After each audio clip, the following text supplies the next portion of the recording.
So 40 years ago, in February 22nd, we founded this citizens movement in my home region, Bürgerinitiative Lüchow-Dannenberg, against the plans to construct, to build up in Gorleben, so kind of similar plant and facilities as we see nowadays in Sellafield and in La Hague.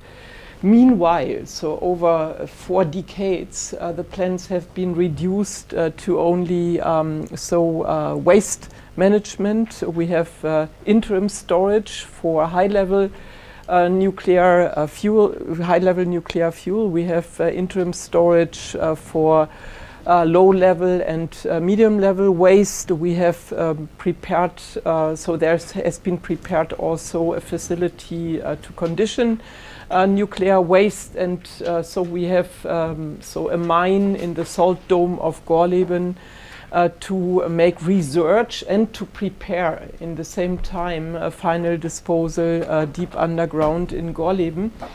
What's the situation there right now when it comes to participation and to find solutions? As I have been, so many of our people in the region are ready, to take responsibility in the solution, in the search for a solution. But what everybody wants is an opening of is a new phase of the search for a good solution based on a decision which would exclude Gorleben from the new solutions. And so what has been taken place during the last 2 years was a confirmation of the decision which has been taken 40 years ago in favor of Gorleben. And in the same time, a half-hearted restart of the search for a new solution, so new site and new solutions. And this makes participation for the people in my region quite demanding. I always advocate to participate, so to join all offers which are made to public, especially in those places where we have the sites. So I say go in. If you fail, you can always leave the process, but being in is a better condition to find good solutions than being out. But this cannot be discussed at the end of our workshop in detail. Based on my experience with the anti-nuclear movement in different European countries and also sometimes outside of Europe, and based on my experience as a politician trying to push for phasing out nuclear and for reliable solutions for red waste management, I would say participation creates transparency. And transparency always is good for more reliable solutions in all phases of nuclear programs. And I think I'm convinced that especially for reliable solutions for the red waste problems, participation and transparency matters. How we do it has to be discussed, but I would say it matters, and we should not give up on this. We should develop from civil society, from politics, we should develop our conditions, but also we should be open to do it. I think we learned a lot during the last 2 days on the problems we are facing, because so on the one hand, we are coming closer to a kind of ongoing phasing out process of nuclear power in Germany.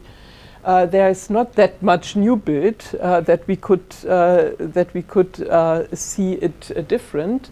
Whether European Commission is successful with the campaign as they started in pink on extension of lifetime, I'm not yet convinced. But this is, for example, a real burden to citizens' participation. If you in the European Commission advocate the extension of lifetime for half of the European reactor fleet, as you did in, or Commission did in pink, you must not be astonished that citizens also come with new mistrust in your plans, because this is a burden for all participatory processes based on the idea that we are now together taking over the responsibility for the legacy we created in the past, because then you advocate that we increase the problems instead of decreasing the problems. I would say that the unpreparedness, non-preparedness in the member states for really tackling the waste burdens 40 years, for example, after they in Germany decided on the idea to establish in my region the center of red waste management. So the still unpreparedness is such a challenge because, so on the one hand, you have the phasing out process.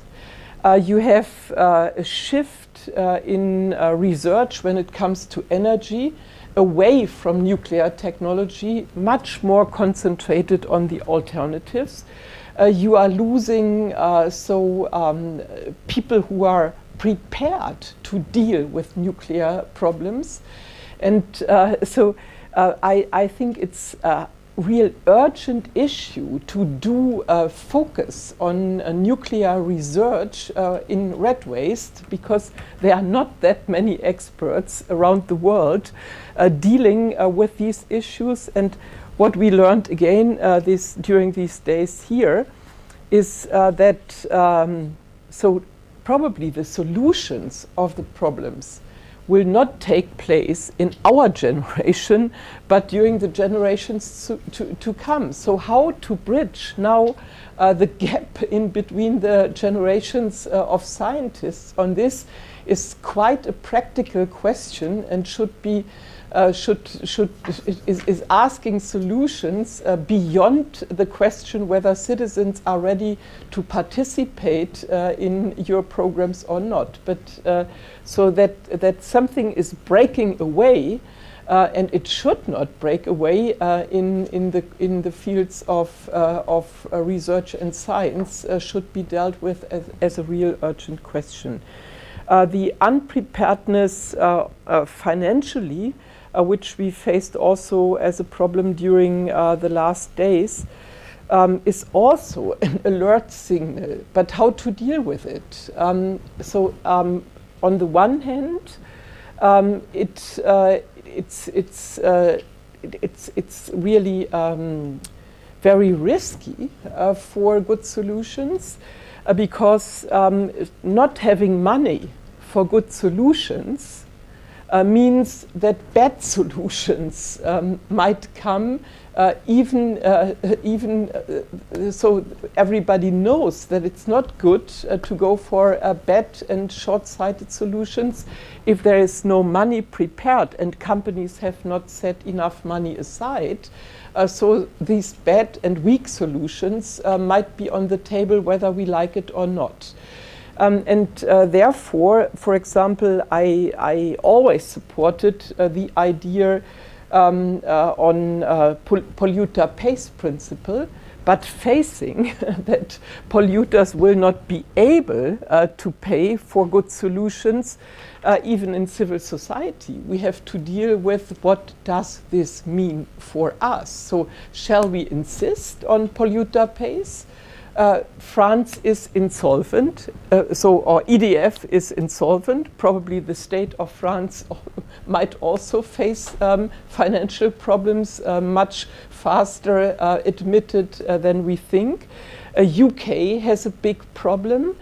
Shall we insist to the polluter pays principle, or how do we find solutions? In Germany, there is a new model. Dörte Fouquet yesterday tried to report on it. I think it's worth to look to the details, because polluter pays principle might come along with bad and cheap solutions if we insist on solutions without any public money.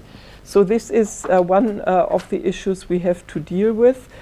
And yes, I think here on the European level, something we have to face is this battle in between the European Parliament on the one side and the European Commission on the other side. So where are we going? Where are we going to? So is nuclear still the option, which is high on the agenda for the European Commission, or do we have better and safer alternatives?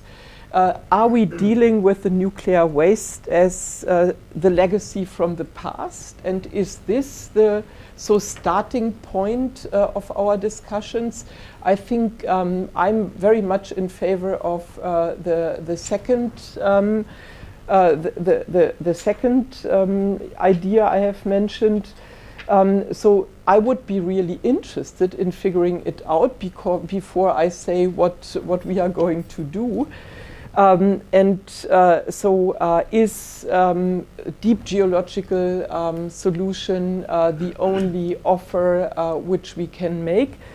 To be very honest, at this table, I'm discussing since 40 years on different alternatives. After 40 years, I must say, if it's well prepared and if it's done in a reliable and transparent process, I would still be in favor of a deep geological storage. All alternatives come along with much more risks. But the problem is that those who are in industry and also in the watchdogs and so in the European Commission advocating deep geological solutions, they have never been able to organize these reliable and science-based transparent processes which we need to achieve what we need to achieve if we want to do a deep geological storage.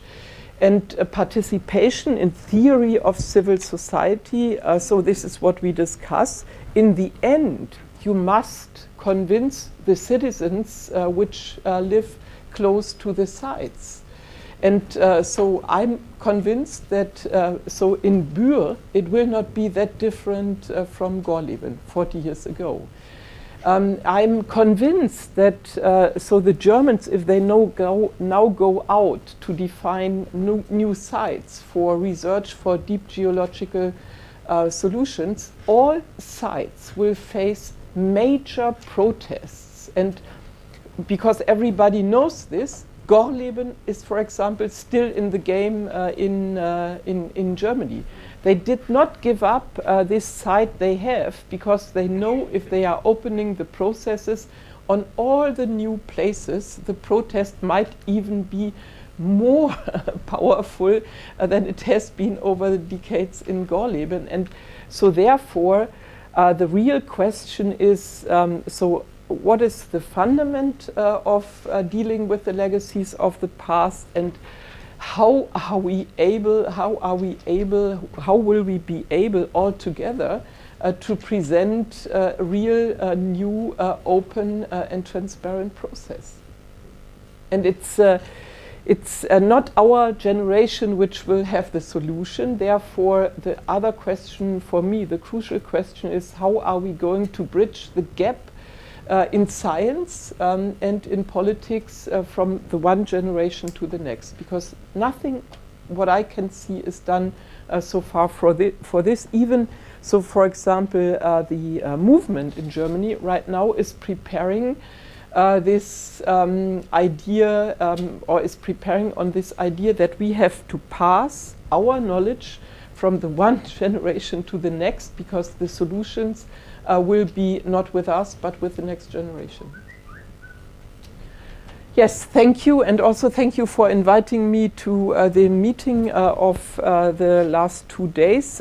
You know that I left my position as chairman of the Green Group in the European Parliament, and I decided to intensify also outside of Germany my work on the nuclear issues. Has been always high on my agenda, but I had much less time during the last nearly 8 years as the chairman of the group to do it, and it's in the two committees, Committee for Environment and Committee for Industry, where I will be together with Benze, mainly focusing on the nuclear issues.